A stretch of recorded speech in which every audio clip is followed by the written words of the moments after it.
এই শুনেন, স্বামী ছাড়া এই পৃথিবীতে যত পুরুষ আপনাদেরকে আলগা পিরিত দেখায়, ভালোবাসা দেখায়, মায়া দেখায়, খুব প্রশংসা করে, একটা কথা খালি মাথায় রাখবেন, প্রত্যেকটা শিয়াল মুরগি খাওয়ার আগে একটু বিনয়ী থাকে, যত সময় পর্যন্ত মুরগিটা তার বশে না আসে। আরে একটা সহজ কথা আর কত দেরিতে বুঝবেন যে একটা বিবাহিত নারীকে কোনো পুরুষ মন থেকে ভালোবাসে না। যদি ভালোবাসে তার পেছনে একটা স্বার্থ থাকে, আর কি স্বার্থ থাকে সেটা বলার মতো প্রয়োজন আমি মনে করছি না।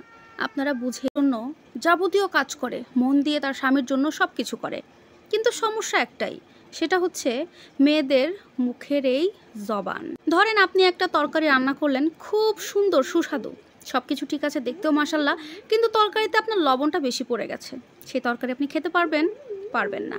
ঠিক সেরকমই আপনি একটা স্ত্রী, একটা মেয়ে, আপনি আপনার সংসারের সমস্ত কাজ করলেন খুব সুন্দর করে সাজিয়ে গুছিয়ে, আপনার স্বামী এটা পছন্দ করে, ওইটা পছন্দ করে, তার জন্য সব কিছু গুছিয়ে করলেন, কিন্তু অফিস থেকে যখন আপনার স্বামী বাসায় ফিরল, শুরু হয়ে গেল আপনার তিতা কথা। আপনার সংসার টিকবে না। একটা মেয়ে কখনো কাছে ডেকে নেবে না বা বিয়ে করবে না, কথাটা মিলিয়ে দেখবেন।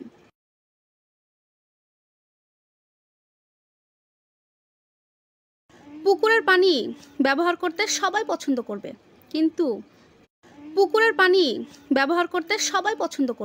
কিন্তু কেউ খাবে না। ঠিক সেরকমই একটা বিবাহিত নারীকে সবাই একবার দুইবার করে ইউজ করে যাবে, তাকে ব্যবহার করবে, তাকে বিপথে নামিয়ে চলে যাবে, কিন্তু তাকে ভালোবেসে কেউ কখনো কাছে ডেকে নেবে না বা বিয়ে করবে না, কথাটা মিলিয়ে দেখবেন।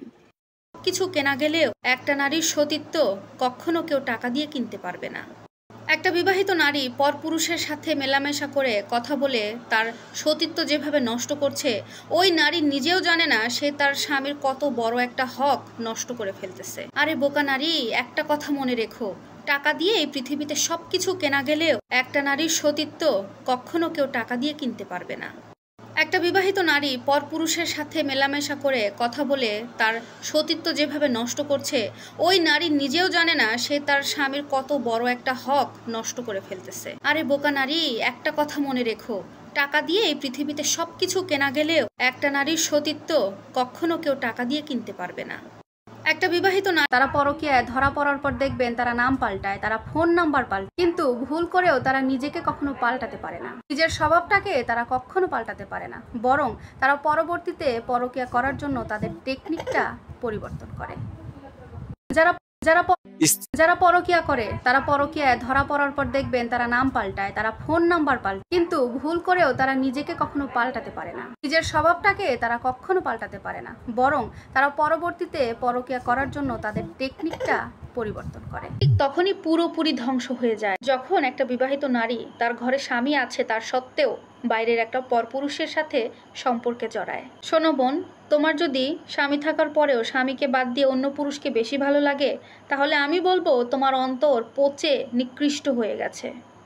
একটা নারী ঠিক তখনই পুরোপুরি ধ্বংস হয়ে যায় যখন একটা বিবাহিত নারী তার ঘরে স্বামী আছে তার সত্ত্বেও বাইরের একটা পরপুরুষের সাথে সম্পর্কে জড়ায়। শোনো বোন, তোমার যদি স্বামী থাকার পরেও স্বামীকে বাদ দিয়ে অন্য পুরুষকে বেশি ভালো লাগে, তাহলে আমি বলবো তোমার অন্তর পচে নিকৃষ্ট হয়ে গেছে। পুরুষের চুমু কি আর মজা লাগে রে ভাই? যে ছেড়ে চলে যেতে চায় তাকে চলে যেতে দিন, দরকার হলে জায়গা মতো লাথি মেরে আর একটু আগিয়ে দিন, কারণ যে নারী 12 ঘাটে পানি খেয়ে মুখ ধুইতে আসে খালে, তার কি আর এক পুরুষের চুমু মজা লাগে গালে? কেবল দুই ধরনের মানুষকে কখনো দ্বিতীয়বার সুযোগ দেবেন না। এক, যারা ডাবল ফেস, মানে বিভিন্ন জায়গায় কথা লাগিয়ে বেড়ায় এবং নিজের স্বার্থের জন্য পলিটিক্স করতে থাকে। দুই, যারা প্রয়োজনের সময় আপনার সঙ্গে মিষ্টি আচরণ করে এবং প্রয়োজন শেষ হলে আগের খারাপ রূপে ফিরে যায়। জীবনে সবাইকে ক্ষমা করে দেবেন, কেবল দুই খেলা করতে থাকে, তবে পুরুষ ভেতর থেকে ভেঙে যায় এবং ধীরে ধীরে নষ্ট হয়ে যায়। আমি মেয়েদের বলবো, স্বামীর দোষ খুঁজে বেড়াবেন না, তাকে ভালোবাসা দিন, তাহলেই স্বামী আপনাকে আগলে রাখবে। তারা পরকীয়ায় ধরা পড়ার পর দেখবেন তারা নাম পাল্টায়, তারা ফোন নাম্বার পাল্টায়, কিন্তু ভুল করেও তারা নিজেকে কখনো পাল্টাতে পারে না, নিজের স্বভাবটাকে তারা কখনো পাল্টাতে পারে না, বরং তারা পরবর্তীতে পরকীয়া করার জন্য তাদের টেকনিকটা পরিবর্তন করে। যারা পরকীয়া করে তারা পরকীয়ায় ধরা পড়ার পর দেখবেন তারা নাম পাল্টায়, তারা ফোন নাম্বার পাল্টায়, কিন্তু ভুল করেও তারা নিজেকে কখনো পাল্টাতে পারে না, নিজের স্বভাবটাকে তারা কখনো পাল্টাতে পারে না, বরং তারা পরবর্তীতে পরকীয়া করার জন্য তাদের টেকনিকটা পরিবর্তন করে। চরিত্রহীন মিথ্যাবাদী নারীর সাথে পুরুষ কখনো তার সুন্দর ভাষা দিয়ে কথা বলতে পারে না।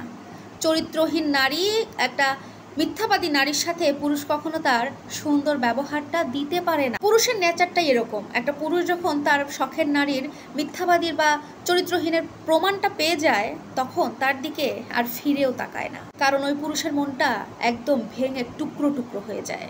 চরিত্রহীন এ কথা যেমন সত্য, আবার আফসোসের বিষয় হলো হাজারো বাবা জাহান্নামে যাবে শুধুমাত্র তার বেপর্দশীল রাজকন্যার জন্য। বোন, তুমি সাবধান হও।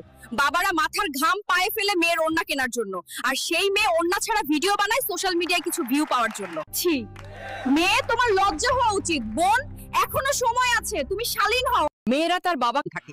নম্বর 1, স্বামীর পরামর্শকে কোনো গুরুত্ব দেয় না। নম্বর 2, অপ্রয়োজনীয় সন্দেহে দিন পার করতে থাকে। নম্বর 3, সে কখনো নিজের ভুল স্বীকার করে না।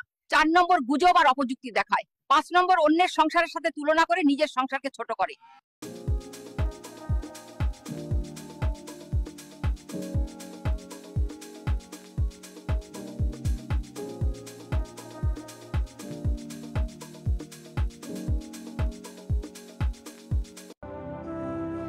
সবচেয়ে বিশ্বাসযোগ্য মানুষটাও কসম দিয়ে মিথ্যা কথা বলে। কসম দিয়ে মিথ্যা কথা বলে। কাকে বিশ্বাস করবেন?